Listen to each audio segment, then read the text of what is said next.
తాకట్లో ఉన్న మీ బంగారాన్ని విడిపించి ఆ రోజు ఆన్లైన్ రేటుకి కొంటాం. Sharma gold company.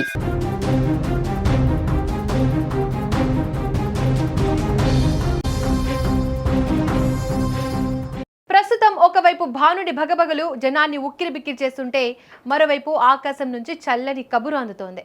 ఆంధ్రప్రదేశ్ రాష్ట్రంలో రానున్న 2-3 రోజుల్లో వాతావరణం పూర్తిగా మారిపోనుంది. ఉత్తర తమిళనాడు ఆనుకొని ఉన్న ప్రాంతాల్లో ఏర్పడిన ఉపరితల ఆవర్తనం కారణంగా రాష్ట్రంలోని పలు జిల్లాల్లో భారీ వర్షాలు కురిసే అవకాశం ఉందని అమరావతి వాతావరణ కేంద్రం హెచ్చరించింది. ఎండల తీవ్రతతో అల్లాడిపోతున్న ప్రజలకు ఇది కొంత ఉపశమనం కలిగించిన పిడుగులు, ఈదురు గాలుల పట్ల జాగ్రత్తగా ఉండాలని అధికారులు సూచిస్తున్నారు. ముఖ్యంగా ఉత్తరాంధ్ర, కోస్తాంధ్ర మరియు రాయలసీమలోని కొన్ని ప్రాంతాల్లో ఉరుములతో కూడిన జల్లులు పడే అవకాశం ఉంది.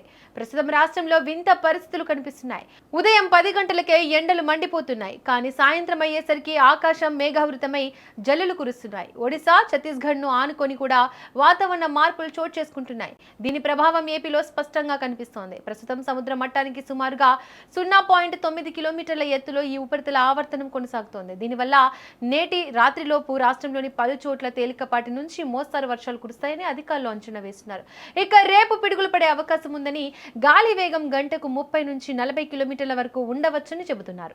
అయితే వాతావరణం చల్లబడక ముందే ఎండల ప్రతాపం కొనసాగుతూనే ఉంటుంది. మధ్యాహ్నం 12 గంటల నుంచి సాయంత్రం 4 గంటల మధ్య ఉష్ణోగ్రతలు 40 డిగ్రీలు దాటే అవకాశం ఉంది. అందుకే ప్రజలు బయటకు వెళ్లేటప్పుడు తగిన జాగ్రత్తలు తీసుకోవాలని మరియు ఎక్కువగా ద్రవ పదార్థాలు తీసుకోవడం మంచిది. ఏప్రిల్ 13 నుంచి 17 వరకు మళ్లీ వాతావరణం పొడిగా మారుతుందని, ఉక్కపోత మరింత పెరుగుతుందని రిపోర్ట్స్ చెబుతున్నాయి. కాబట్టి ఈ 2 రోజులు పడే వర్షాలు భూమిని కొంత చల్లబరిచినా రానున్న రోజుల్లో ఎండల నుంచి తప్పించుకోవడం కష్టమే అనిపిస్తోంది. మారుతున్న ఈ వాతావరణం వల్ల రైతులు కూడా తమ పంటల విషయంలో అప్రమత్తంగా ఉండాలి. ముఖ్యంగా కోత దశలో ఉన్న పంటలను సురక్షిత ప్రాంతాలకు తరలించుకోవాలని వాతావరణ శాఖ సూచిస్తోంది.